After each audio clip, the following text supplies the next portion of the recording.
Океан никогда не отдает свои трофеи просто так, но в тот туманный четверг, когда тяжелые валы Атлантики лениво разбивались о прибрежные скалы, старый горбатый кит решил нарушить это неписанное правило, направив свою многотонную тушу прямиком к мелководью городского порта.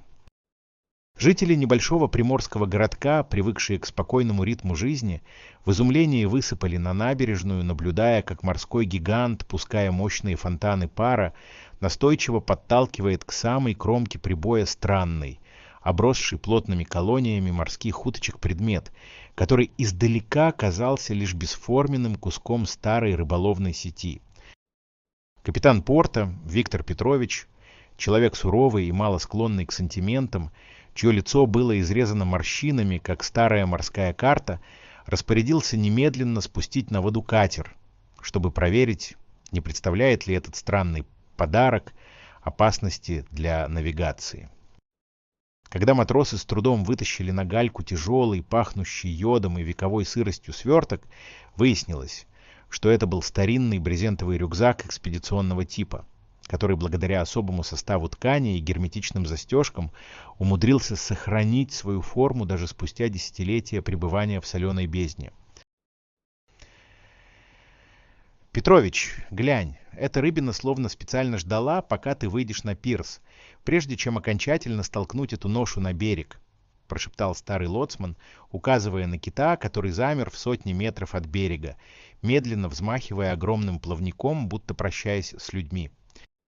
Дрожащими руками капитан порта принялся срезать окаменевшие ремни, и когда внутреннее отделение, защищенное слоем промасленной кожи, наконец поддалось, из него на свет Божий выпал массивный латунный компас с гравировкой, которая заставила Виктора Петровича мгновенно побледнеть и опуститься прямо на мокрые камни. На крышке прибора, несмотря на налет патины, все еще отчетливо читалась надпись: «Капитану Петру Смирнову. За верность морю и чести». И эта находка в одно мгновение вернула мужчину в тот страшный штормовой ноябрь 1996 года, когда его отец бесследно исчез вместе со своим научно-исследовательским судном где-то в районе Саргассово моря.